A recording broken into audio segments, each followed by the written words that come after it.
Should spiritual leaders learn about abuse, trauma, and PTSD to help them in their pastoral roles? There's a lot that clergy can learn about PTSD. They are the gateway. Many more incidents of trauma, tragedy, victimization come to clergy than come to doctors, and certainly than come to therapists. So it's important for these frontline workers in dealing with human distress and death to understand the difference between normal death and traumatic death, and also to understand abuse and to help a congregation embrace someone who is suffering in silence because they've been raped or because they've been beaten.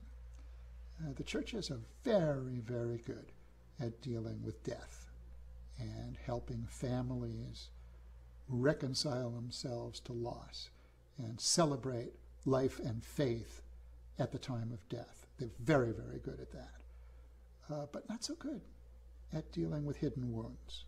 And I think that's the frontier that we'll explore together. What about the priests and the pastors and the reverends who believe that you can do it all through prayer? And some actually have negative feelings about psychiatry and other therapists. Well, before we had psychiatry and therapy, we did have religion, and it worked as well as it could, and it helped a lot of people, and we still have that.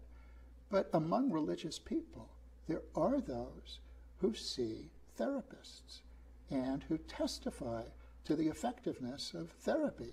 And we're doing outcome studies all the time, and our methods are evidence-based. They're based on studies that show what works and what doesn't work.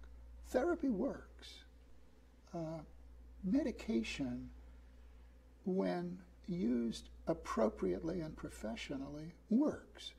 So we shouldn't deny people who deserve a chance to have their PTSD injury treated the best professional care.